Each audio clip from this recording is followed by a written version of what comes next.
Sucesso. O sucesso e o fracasso caminham lado a lado. Às vezes uma história de sucesso hoje pode ser momentânea e terminar num triste fim amanhã. A única coisa que não se apaga entre os dois pontos do trajeto é a história. O programa de hoje vai falar sobre empresas que fizeram sua infância muito mais feliz e que infelizmente quebraram e nos deixaram apenas saudades e muitas histórias para contar.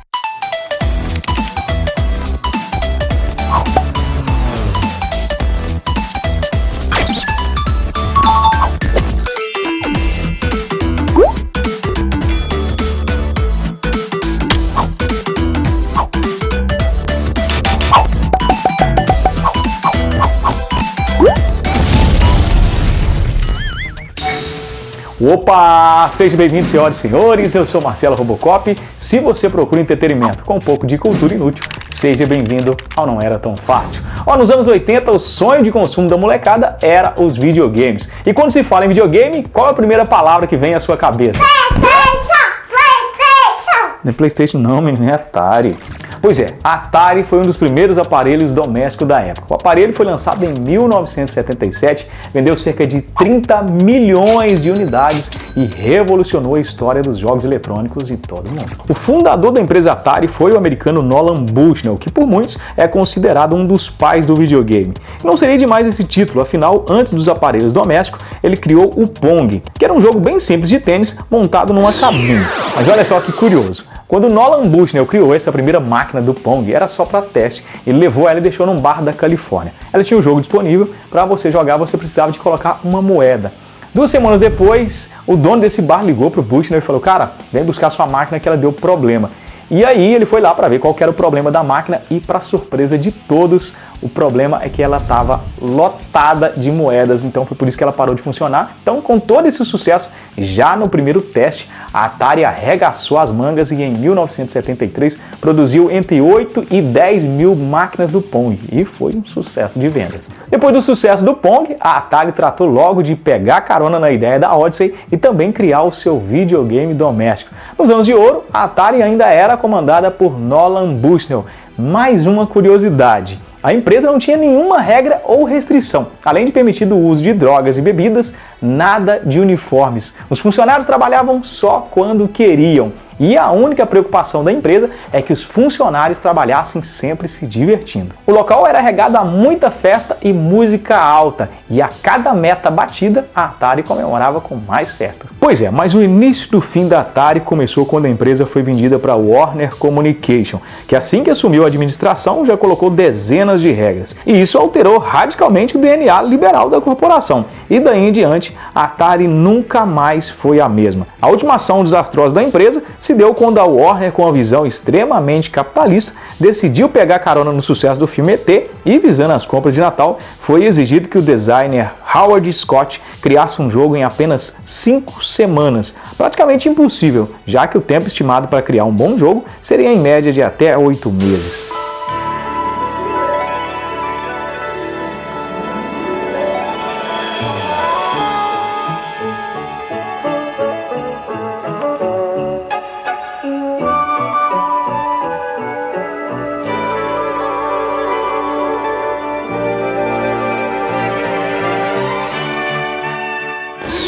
A publicidade natalina foi muito bem feita, tanto que a empresa vendeu milhares de jogos, porém não tinha como resultado ser diferente. O game foi considerado o pior jogo da história e isso causou muitos problemas para a Atari. Afinal, com consumidores 100% decepcionados, a devolução de jogos em massa causou um prejuízo incalculável na Atari. E assim, a falência foi inevitável e o game over da empresa chegou mesmo definitivamente em 1984.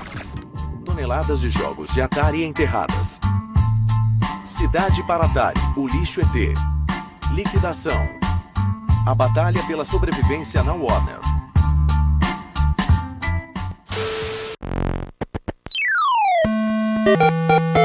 Tá, mas fora os videogames, os anos 80 foi disparado a maior febre de brinquedos legais de todos os tempos. As empresas disputavam fervorosamente os direitos das séries e desenhos da TV para poder fabricar todo tipo de brinquedo para a molecada. Como nos anos 80 a TV tinha boa parte da programação da manhã e da tarde voltada para o público infantil, os intervalos comerciais também era quase 100% dedicado às crianças. E era nessa hora que as empresas como Estrela, Mattel, Gulliver deixavam a molecada maluca. Mas para mim, os comerciais de brinquedos mais da hora era da lendária Glaslit. A humanidade tem um defensor. Giban, o policial de aço. Você não escapa! Giban e Leson, o carro justiceiro. Lesão! Vai cá, atacar! Giban Baikan, na moto relâmpago. Decolar! Giban Spyras, o jato da lei. Lança bomba! Cuidado! Hands! Os inimigos, Marshall Cannon e o terrível Dr. Jean-Marie. Atirar! Lute Giban, o policial de aço da Glaslit. A Glaslit foi fundada dia 27 de dezembro de 1968. Ela ficava no bairro da Moca, em São Paulo, e foi criada pelo japonês Yasu Yamaguchi. Nessa época, a Glaslit era uma empresa de plástico que trabalhava apenas com utensílios domésticos. Em 1970, a Glaslit começou a trabalhar com os brinquedos um pouco mais simples. Mas foi nos anos 80 mesmo que a Glaslit resolveu se dedicar a brinquedos mais bem produzidos. Nessa época, a empresa conseguiu licenciar algumas séries de televisão e assim poderia produzir brinquedos relacionados com as séries. Na época, a Glaslit licenciou sucessos como Buck Rogers, Chimps, Esquadrão Classe A. Apesar dos brinquedos mais atrativos, a Glaslit acabou passando por uma crise e não teve o retorno esperado com a venda dos brinquedos. Na época, o que salvou a Glaslit foi a série Super Máquina, que fazia muito sucesso no SBT. A Glaslit aproveitou a fase com toda a criatividade e produziu caminhões, helicópteros, jipes, carro de polícia. Tudo levava a marca Super Máquina. E depois que essa tática de inventar e reaproveitar brinquedos funcionou pela primeira vez, a Glaslit se especializou na arte da picaretagem. Então era muito comum a empresa vender brinquedos apenas com adesivos e embalagens diferentes, como se fossem brinquedos de determinadas séries, como por exemplo esse Jeep aí, que servia para tudo. Uma das melhores fases da Glaslit foi quando ela licenciou as séries japonesas. Pegando carona no sucesso da Manchete, a empresa não parava de fabricar brinquedos de Giban, Jiraiya, Jaspion, Changeman e Companhia Limitada. Jaspion vai enfrentar seus maiores inimigos no Lancer X2, no helicóptero Titan, no poderoso Firecar. Isso é o Firecar! Você perdeu, Satangos! O fantástico da Glaslit. Pois é, mas se você acha que a Glaslit usou picaretagem inventando esse Jeep, helicóptero e trocando o carro do Jaspion, saiba que a empresa foi muito mais além. No final dos anos 80, o clássico Robocop ia ganhar uma versão animada. Daí, a Glaslit, de olho nisso, correu para tentar fazer uma grana. Porém, a série animada do Robocop não fez tanto sucesso assim no Brasil. Como a Glaslit já tinha antecipado e fabricado vários bonecos do Robocop e viu que provavelmente ia encalhar, mais do que depressa, a empresa mudou a tática e acabou fazendo isso aqui.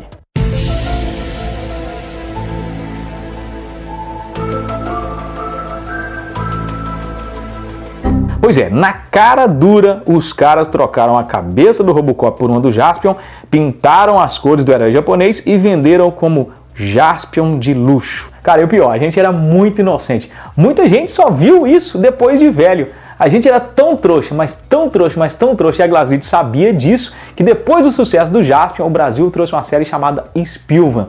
E eles reaproveitaram de novo. Venderam vários bonecos do Spilvan com o mesmo corpo do Robocop. Ah, Glaslit! Pois é, mas infelizmente a maior licenciadora de brinquedos de todos os tempos sempre teve seus altos e baixos. E entre os anos 90 e 2000 ela teve muitas dificuldades. E daí, em 2005, a Glaslit decretou falência.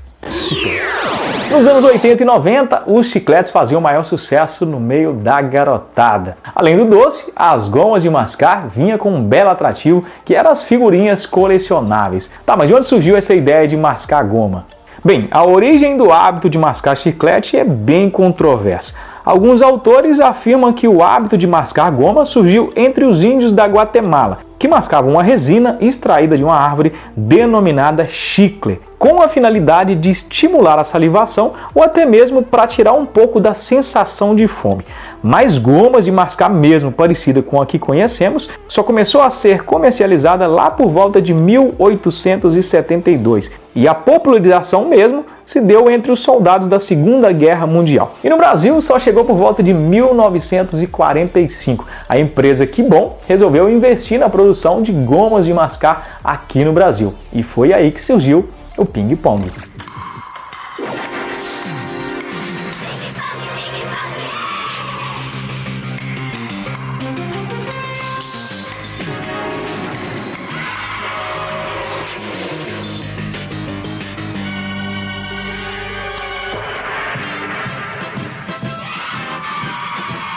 Ping-pong, o chiclete de bola de quem é fora de série. Esse é o único ping-pong que eles conseguem ganhar. O ping-pong é muito lembrado pelas lendárias coleções de figurinhas, mas o primeiro álbum de figurinhas de chiclete só foi lançado em 1958, 200 figuras do nosso Brasil. Nesse álbum foram homenageados através de figurinhas, presidentes, animais, bandeiras e curiosidades e personalidades do Brasil. E essa foi a melhor sacada da empresa, que passou a sempre criar novas coleções de figurinhas que vinham juntas com os chicletes. De lá para cá, o ping-pong se tornou um sinônimo de coleção. A ideia das figurinhas viraram moda e junto com o ping-pong vieram várias outras marcas de chiclete também trazendo suas figurinhas. Eu lembro que tinha Big Big e o Buzzy. Eu lembro bem do Big Big porque ele era bem diferente das outras marcas tradicionais, ele era um chiclete todo quadradão. Mas eu lembro também muito bem do Buzzy, porque apesar de não ser muito gostoso, mas teve uma época que eu comprei muito Buzzy porque tinha umas figurinhas, né, que era essas figurinhas aqui.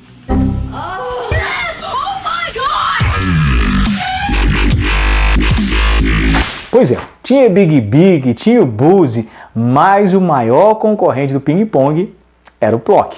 Oferecimento Chico de Bola Plock Família Dinossauros. Tem lugar para você nesta família.